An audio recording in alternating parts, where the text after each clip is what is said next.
if you read these kind of reports, like the Carnegie report, but also various other people who write papers, it's kind of couched in this language of crisis. You know, we have a huge problem, we need to change everything and reinvent the business school and so forth. And I think it's a little narcissistic to think that we are the ones who happen to be in this time who can do all this change. It's a very arrogant, macho kind of approach to understanding things, particularly because this calls for crisis happen every year or two anyway. Surely I mean, maybe we live in perpetual crisis, I don't know, but it seems to me this kind of rhetoric of crisis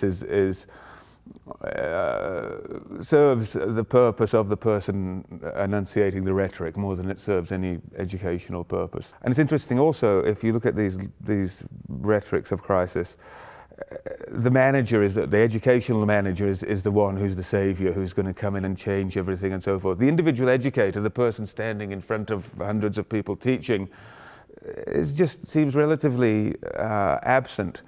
But I think obviously it is with the individual educator at the level of syllabus, at the level of pedagogy, where things can really change. Not change in a way that are controlled by some overarching kind of managerial agency trying to change things, but more individuals engaging with their own professional practice as educators in the classroom.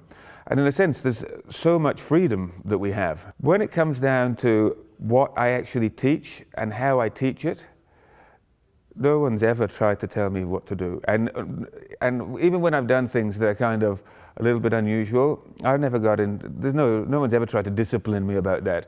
So I think at that level in the classroom, I think we often underestimate that it's the professionalism of the educator.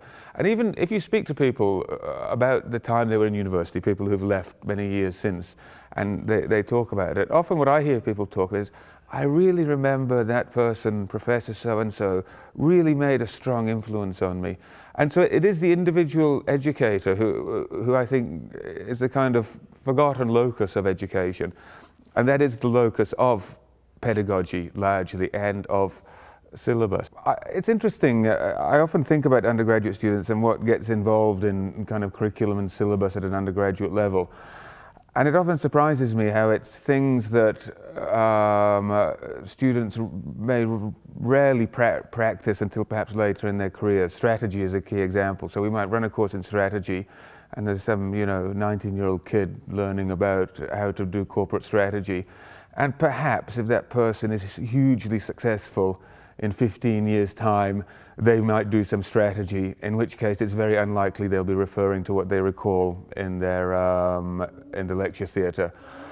So often I think management education has this kind of veneer of being practical and relevant and so forth, but I think oftentimes we teach them things that are entirely irrelevant to themselves or to their future careers, but just appear somehow relevant because they make some attempt to mirror business functions. I mean, obviously there's been various calls recently, the Carnegie report being one of them, to have a liberal arts kind of education involved, which is almost to teach undergraduate management students subjects that have nothing to do with management. So they read Shakespeare and Plato or, whatever the case may be. I mean, that's kind of rare. Although calls for this have been persistent for the last 50 years. In the previous Carnegie report from 1959, if I'm not mistaken, a very similar call was made.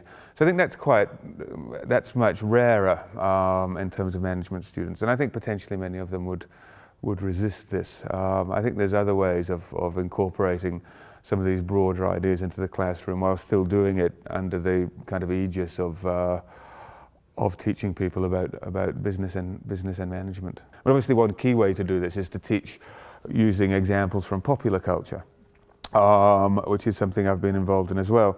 So there's a great opportunity to actually look at what students are exposed to in their own lives, some of them having worked, but also in the kind of cultural embeddedness in which they find themselves located. If you think about where people would have first encountered an organization, it would have been on the television set.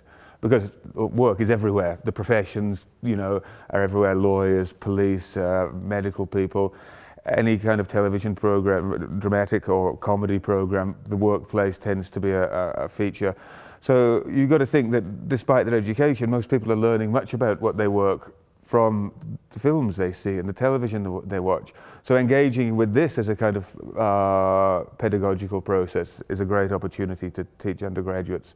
Not necessarily just functional knowledge, but there's also the opportunity more to teach them about kind of institutional life and working in organizations and power relations and how to kind of cope with the pressures of these things. So there's a great opportunity to teach that as well.